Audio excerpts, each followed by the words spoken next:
Mr. Cline. Thank you, Mr. Chairman. Thank you, Director, for being here. Let's talk about that contempt for the rule of law. You know, Americans are willing to accept outcomes that they don't agree with.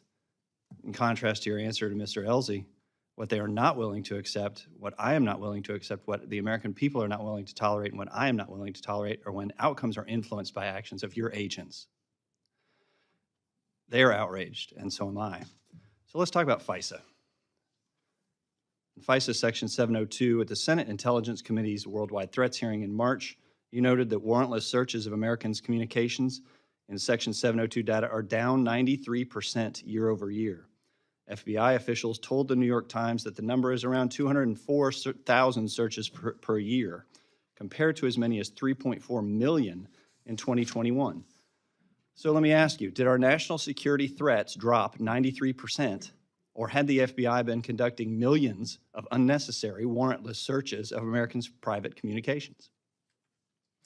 Well, so first, I would disagree with you that what was described in the report were warrantless searches of Americans' communications. 702 is a tool that is fully consistent with the Fourth Amendment, and the report in question does not find that the searches, the queries, were in violation of the Fourth Amendment. Okay, well, we'll talk about that. Else.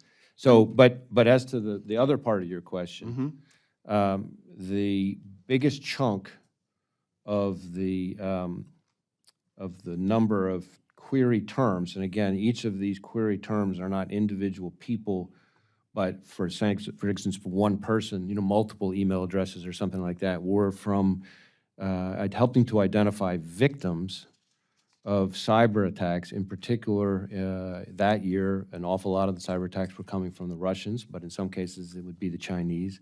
And I think the safeguards, the procedures that we've built in have all led to a more surgical use of the authorities that we have, not necessarily eliminating queries that themselves were violative of any rules, but it does mean that the effect of all of the changes that we've put in place, I think, has brought, again, a more surgical approach to how our people run queries. And I think it's important for people to understand that these queries are running queries through information that is already lawfully collected. It's not unlike, everybody can relate to this, if you have your email inbox. That's exactly what I want to talk to you about. And you run a query to find out all emails from Congressman Cline, for example. Okay, former NSA General Counsel Gerstle has been telling the press that the FBI can only do this if there's some foreign connection involved in the investigation, not just for some routine domestic crime. But when asked for clarification,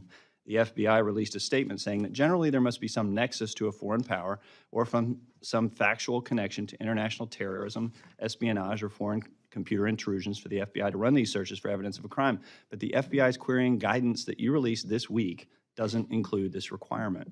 The guidance says that queries related in investigations related to crimes with a nexus to a foreign power or target of FISA collection or crimes that have a factual connection to international terrorism, espionage, or foreign computer intrusions are examples of situations that will tend to qualify.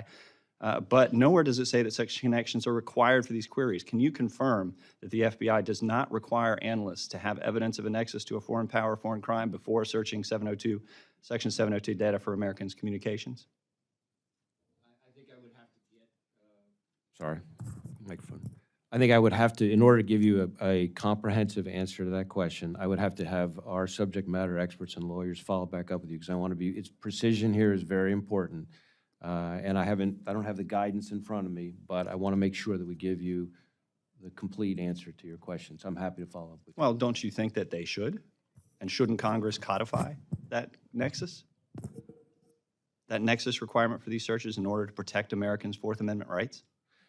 I'm not going to get into individual legislative fixes here. I'm going to work with the Office of the Director of National Intelligence and the rest of the Intelligence Community and the Justice Department and with the Congress on potential adjustments, if any, to 702. I'm also on judiciary, so I look forward to that. I yield back. Thank you.